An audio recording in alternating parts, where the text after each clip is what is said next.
ఇవాళ టీడీపీ ఆఫీస్కి సీఎం చంద్రబాబు మహానాడు నిర్వహణపై చర్చ, స్టేట్ కమిటీ ఏర్పాటుపైన ఫోకస్. నేడు కందకుర్తికి ఆర్ఎస్ఎస్ చీఫ్, కేశవ స్ఫూర్తి మందిరం ప్రారంభోత్సవం, భారీగా బలగాల మోహరింపు. త్వరలో రేషన్ మార్ట్ల ఏర్పాటు, విజయవాడలో పైలట్ ప్రాజెక్ట్, బియ్యం ఇతర సరుకులు విక్రయం. 24 గంటల్లో విధుల్లో చేరాల్సిందే, లేదంటే సర్వీస్ నుంచి తొలగిస్తాం. 1600 మంది ఆర్టిజన్లకి జెన్కో హెచ్చరిక. సంగారెడ్డి జిల్లా అమీన్పూర్లో టెన్షన్, భారీగా హైడ్రా వాహనాల మోహరింపు, కబ్జా భూమి స్వాధీనానికి చర్యలు. కదులుతోన్న డ్రగ్స్ డొంక, పైలట్ రోహిత్ రెడ్డికి బిగుస్తోన్న ఉచ్చు, మరో 2 రోజుల కస్టడీకి అనుమతి.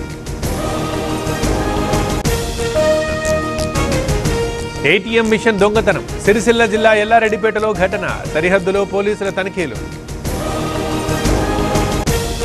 తల్లిదండ్రులు కావాలనే మీ కలను నిజం చేసుకోండి. 49 ఫర్టిలిటీ సెంటర్ లో ఉచిత అల్ట్రాసౌండ్ స్కాన్ మరియు ఫర్టిలిటీ స్పెషలిస్ట్ కన్సల్టేషన్ అందుబాటులో ఉంది. కేవలం 999 రూపాయలకు fertility assessment package, AMH test మరియు స్పర్మ్ టెస్ట్ తో. పరిమిత కాల ఆఫర్. ఇప్పుడే కాల్ చేయండి 7416106106. 49 అంటే సంతానం, 49 అంటే సంతోషం.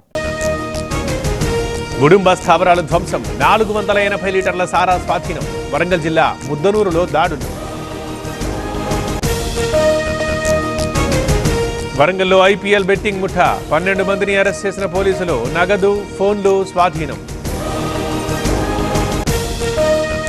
డీజిల్ ట్యాంకర్ బోల్తా, బిందెలు బకెట్లతో ఎగబడ్డ జనం, గుంటూరు జిల్లా కొర్రిపాడు దగ్గర ఘటన.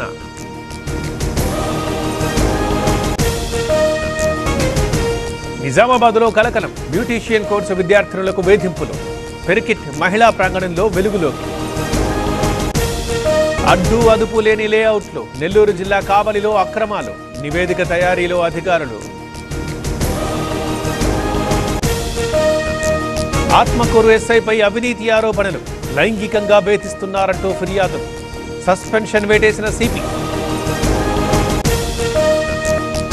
వాడపల్లికి పోటెత్తిన భక్తులు, వెంకటేశ్వరుడి దర్శనానికి బారులు, కిటకిటలాడుతోన్న ఆలయ ప్రాంగణం.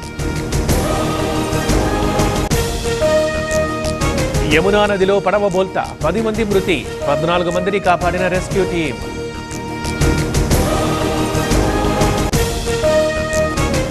గంట తర్వాతే 10,000 జమ, యూపీఐ చెల్లింపులపై ఆర్బీఐ ప్రతిపాదన, ఆన్లైన్ మోసాలు అరికట్టడమే లక్ష్యం.